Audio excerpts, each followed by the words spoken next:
પ્રાકૃતિક ખેતી કરતા ખેડૂતો માટે ગૌકૃપા અમૃતમ બેક્ટેરિયાનું કલ્ચર આવે છે કે જેમાં 72 પ્રકારના અલગ અલગ છોડ તેમજ ખેતીને ઉપયોગી બેક્ટેરિયા આવેલા હોય. ભરતભાઈ રામાભાઈ, ગામ રણસીપુર, તાલુકો વિજાપુર. પ્રાકૃતિક ખેતીમાં ગૌકૃપા અમૃતમય બેક્ટેરિયા એક સારું કલ્ચર બનાવ્યું છે ગોપાલભાઈ સુતરિયાએ અમદાવાદ બંસી ગીર ગૌશાળાએ.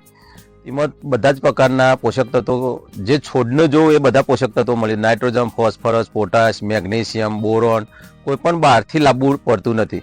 એમાં છાશ અને ગોળ નાખો એટલે 72 પ્રકારના બેક્ટેરિયા બને છે. એટલે છોડ માટે બધા ઉપયોગી છે. એક પણ ખાતર બહારથી લાવવું નહીં પડતું, બધા જ બેક્ટેરિયામાં આવી ગયો છે ગૌકૃપા અમૃતમય બેક્ટેરિયામાં. એમાં પાણી હંગાથી તમે આલી શકો, સ્પ્રિંકલરમાં આલી શકો, ફુવારા પદ્ધતિમાં આલી શકો. વીઘા 500 આલવાના છે 10 દિવસે. બરાબર. આપણે વાત કરીએ આની બનાવટની, તો કેવી આખી પ્રોસેસ શું હોય? બનાવવામાં એટલે મધર કલ્ચર એક ફર આલ્યા પછી આપણે 1 લીટર ગૌકૃપા અમૃતમય બેક્ટેરિયા, 1.5 લીટર છાશ અને 1.5 કિલો ગોળ અને 200 લીટર પાણી જોવો. અને 7 થી 8 દિવસમાં તૈયાર થઈ જાય એટલે ખેતરમાં આલી દેવાનું. 1 વીઘા માટે 200 લીટર પર્યાપ્ત છે. શરૂઆતમાં જો કેમિકલ નાખેલું હોય તો પહેલું પણ આલતા હોય તો 1000 લીટર એકરમાં આલવાનું, પછી દર પણ 200 લીટર આલવાનું છે. ખેડૂતો ગૌકૃપા અમૃતમય બેક્ટેરિયા કે જીવામૃત વાપરે તો બહારથી કોઈ પણ ખાતર લાવવું પડતું નથી. એટલે સરેરાશ જમીન આપણી બળવાન બને છે. અને એક ફરક જમીનનો કાર્બન 1.5 થી 2 થઈ જાય તો ખેતરમાં કોઈ પણ કેમિકલ નાખવું પડતું નહીં. આપણે જીવામૃતને બધા ખેડૂતો બનાવતા હોય છે, એના સામે આ કઈ રીતે આમ વિશેષ હોય? જીવામૃત કરતા થોડું એમાં જીવામૃતમાં ગાળવાની થોડી તકલીફ પડે છે.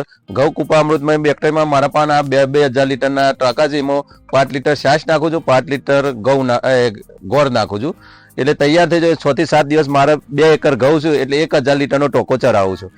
ચરાવવામાં એટલે અહીંથી નેકના વારે મૂકી દેવું છું, તે જાય છે. બનાવવામાં ખર્ચ 50 થી 60 રૂપિયાનો થાય છે. 50 થી 60 રૂપિયામાં કેટલા લીટર બનતું? 1000 લીટર બને છે. 50 થી 60 રૂપિયાના ખર્ચમાં 1000 લીટર બની જાય છે. બરાબર. આમાં ધ્યાન શું રાખવું પડતું હોય ખાસ? ધ્યાન એટલે તર્ક ના મુકાય, થોડા બેક્ટેરિયા સારા રહે. બરાબર છે. આમ આ જે બેક્ટેરિયા હોય એ કેટલા તાપમાન સુધી આમ એમને વાંધો નહીં આવે? 35 થી 40 ટેમ્પરેચર સુધી ટક્કર ઝીલી છે બેક્ટેરિયા. દરેક ખેતીમાં ઉત્પાદન મળે છે. હું એરંડોમાં વાપરી જોયા છે, મારા નેપિયર ઘાસ છે, બંસી ઘઉં છે, બટાકામાં વાપરી જોયા છે. ઉત્પાદનમાં કોઈ ફરક પડતો નથી. બીજા ખેડૂતો આ વાપરવા માંગતા હોય તો એમને શું સલાહ આપશો? ગૌકૃપા અમૃતમય દરેક ખેડૂતને વપરાય. રાસાયણિક ખેતી કરતા હોય અને પ્રાકૃતિક ચાલુ કરવી હોય તો ગૌકૃપા અમૃતમય વાપરવાથી સારું ઉત્પાદન આવે છે, કોઈ ઘટ થતી નથી.